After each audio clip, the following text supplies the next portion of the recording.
ఇది చాలా బాధాకరమైనటువంటి విషయం. హారిక అనేటువంటి అమ్మాయి 22 సంవత్సరాలు కెమికల్ ఇంజనీరింగ్ చేసి బ్రహ్మాండంగా చదివినటువంటి అమ్మాయి, మెరిట్లో ఉత్తీర్ణత సాధించినటువంటి బిడ్డ. ఆ బిడ్డ చక్కగా ఉద్యోగం చేసుకుంటుంది, జీవితంలో స్థిరపడుతుంది కదా అని భావించే సందర్భంలో యాక్సిడెంట్లో జరిగినటువంటి ఈ ఘోర ప్రమాదం ఏదైతే ఉందో దానిలో తన ప్రాణాలు కోల్పోవడం జరిగింది. ఇవాళ ప్రభుత్వానికి నేను ధన్యవాదాలు తెలియజేస్తున్నాను. కుటుంబానికి అండగా నిలబడుతూ ₹1 కోటి పరిహారం కూడా చెల్లించారు. అయినా కూడా ఏ పరిహారం కూడా నిజంగా బిడ్డను తీసుకురాలేదు. ఆ తల్లి యొక్క కడుపు కోత ఏదైతే ఉందో అది చూస్తుంటే వర్ణనాతీతంగా ఉంది. ఒక మగబిడ్డ ఉన్నప్పటికీ కూడా ఒక 5-6 సంవత్సరాల క్రితం ఆ బిడ్డను కూడా ఎవరో ఎత్తుకెళ్ళిపోయారంట. ఈ పాపనేమో ఇలా కోల్పోయి ఒంటరిగా ఆ తల్లి నిలబడటం అనేది ఇది చాలా బాధాకరమైనటువంటి విషయం. అయితే నేను ప్రభుత్వాన్ని కోరేది ఒక్కటే, ఏదైతే అక్కడ విశాఖపట్నంలో ఉన్నటువంటి ఇండస్ట్రీస్ ఏవైతే ఉన్నాయో మనం పలు దఫాలుగా అక్కడ ఈ రకమైనటువంటి ప్రమాదాలు జరగడం అనేది మనం చూస్తూ వస్తున్నాం. కనుక ప్రభుత్వానికి నేను చేసేటువంటి అభ్యర్థన, ప్రతి ఇండస్ట్రీలో విశాఖపట్నం మాత్రమే కాదు యావత్ ఆంధ్ర రాష్ట్రంలో ఉన్నటువంటి ఇండస్ట్రీలో సేఫ్టీ ఆడిట్ అనేది ఖచ్చితంగా జరగాలి అనేది నేను నా తరఫున, అదేవిధంగా మా పార్టీ తరఫున కూడా ప్రభుత్వానికి చేస్తున్నటువంటి.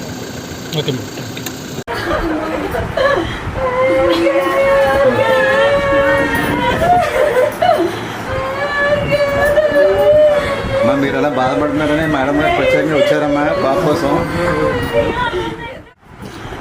మీరు ఒకసారి అలా కూర్చుంటే బాగుంది.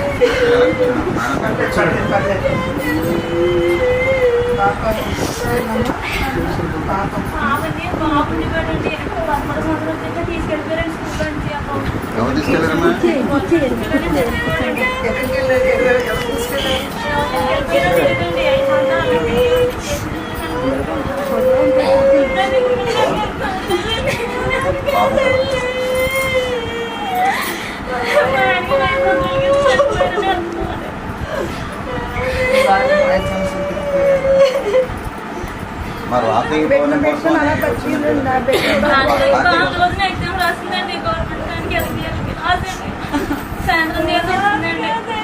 మరి సావడం రాగి చెప్పండి, మళ్ళీ డ్యూటీకి వెళ్ళిపోలేదని వెళ్ళాలనుకుంటున్నాను. వెళ్ళిపోయింది.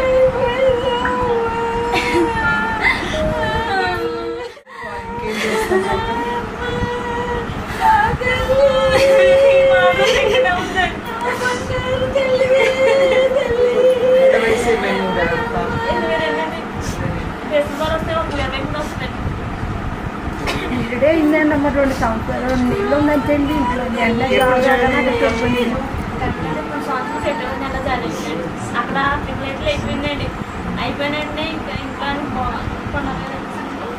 అందులో join chemical engineering madam. Chemical engineering అన్నీ కొట్టి వచ్చేసింది, అన్నీ కొట్టి చదువులో సాగులో అన్నీ కొట్టి వచ్చేసింది. మా ఫోటో ఉందమ్మా? మా ఫోటో ఇవ్వాలి సార్.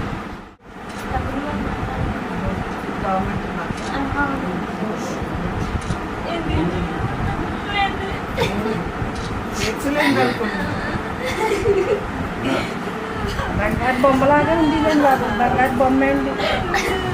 ఇంత గిట్టుగా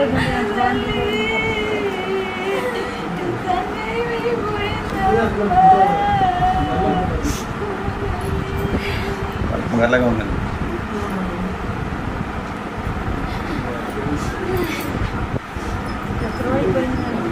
అయిపోయిందండి. ఆ బిడ్డతోటే బతికిందండి. ఆ బిడ్డ కోసమే బతికింది. మొగుడు చచ్చిపోయినా, పిల్లడు పోయినా ఆ బిడ్డలో పెట్టుకునే బతికిందండి. ఆ బిడ్డ కూడా దూరం చేసేదండి.